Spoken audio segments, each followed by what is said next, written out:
Alright, this is a demonstration of ideas. It's not a production model to be sold. This is just to give you an idea of what dust can do.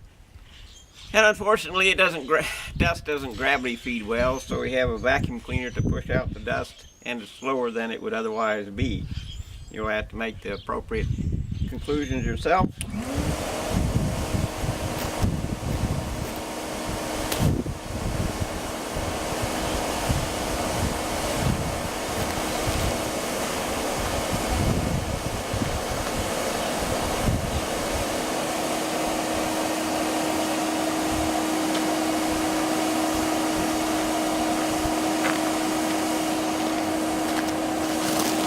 Alright, what you see is, the dust can make a big difference. It can blind someone with a rifle.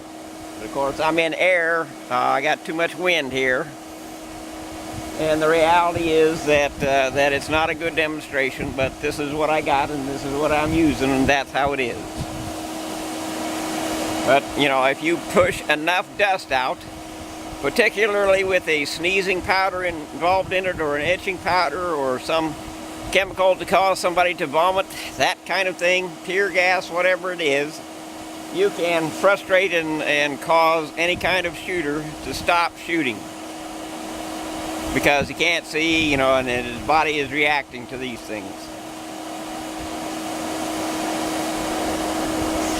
You can also color in them, so you can identify them later. The reality of it is that you can blanket a whole hallway with this kind of a thing, or you can, take care of the door entrances and things like that. Alright, this is about protecting a classroom door. The intent is that we're going to bust through the ceiling and drop some dust on a potential predator. We'll see if it works.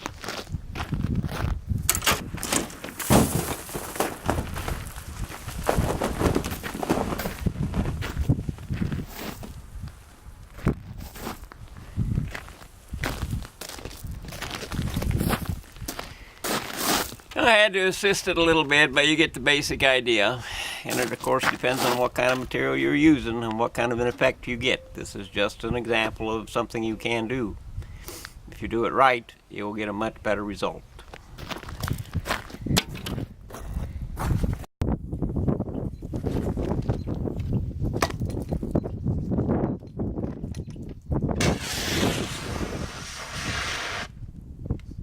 That's an example of a fire extinguisher.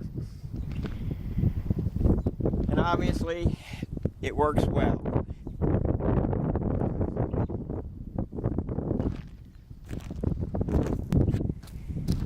Each of the methods that were used can be improved upon. A fire extinguisher can be directed through a plumbing system, much like a fire suppression system, like water. In a sprinkler system, and you can do whatever areas that you want. And assuming you saw it, the fire extinguisher itself was very effective and very mobile and gives options.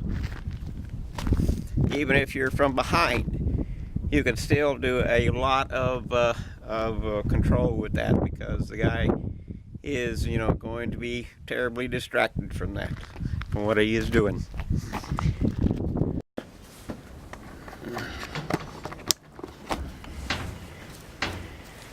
Alright, so this is a demonstration of shields. Tanks have armor and so on and so forth. A mobile shield that could be put in a cafeteria or an assembly room kind of thing that you can get behind, so that you can be at least safe for the moment from an attacker. Something that you can move back and forth so that you can, either guide yourself to an exit or something like that, is a benefit. You're going to have several of them. And by putting fire extinguishers or the like, some kind of non-lethal weapon to distract or cause them a moment's hesitation, gives you time. And time, of course, is the more important part of being able to get away. So we have a little demonstration here. I'm going to get behind the shield And I'm going to use the fire extinguisher, if it still works, on our attacker here.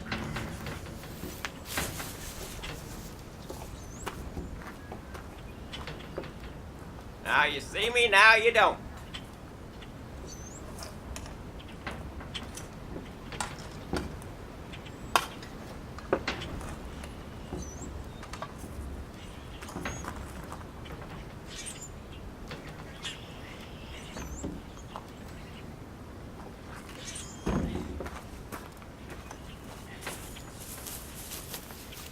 Unfortunately, the fire extinguisher is dead from using it once yesterday. So you're going to have to just imagine the consequence of my shooting a bunch of fire suppression powder in his face.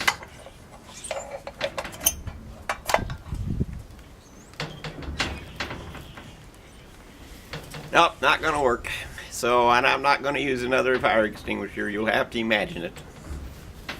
So that's another aspect of how you can protect yourselves. And if you have a secondary door, such as a exit door in a kitchen, or I mean in a assembly room, so that you have an exit, you can use several panels to create a momentary some moments to get away.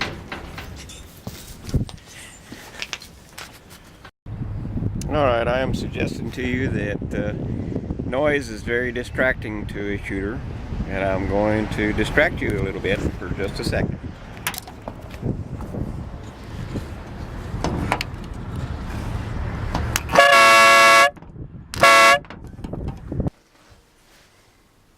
Reality of people who want to shoot you in a school situation or in any business or location is really just dependent on what you can do.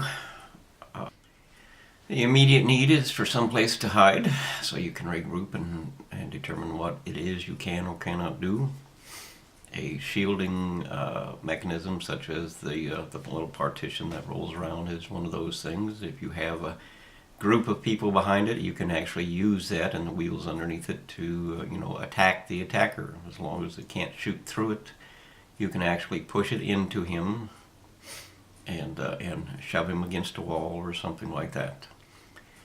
You're going to have remote controlled defenses of some sort, and those can, if you can't afford a monitoring room with someone to personnel it, you can have phone apps and give the parents who are those children opportunity to have 2 or 3 of them all at the same time decide that something needs to be done and some type of action taken that way. You can actually just put waste oil in the ceiling and open a valve in that way, and where they're most likely to stand, and that gives you the opportunity to make a slick floor, which is an opportunity to have them fall down or be very careful about what they do. Anything that causes them to refocus on their own self or on their own walking or whatever it is takes that focus off of you and gives you the opportunity to get away. Dumping oil on the floor, of course, requires a lot of cleanup. That is rather messy, but you have to look at the available options. JustTalking6.info. It's the number 6, has a few more little bits and pieces of things. The idea of having a lot of noise screaming at them at an attacker is very distracting. Will cause them not to focus as well. There are things that you can do to make them refocus on themselves instead of you, thereby giving you the chance to escape.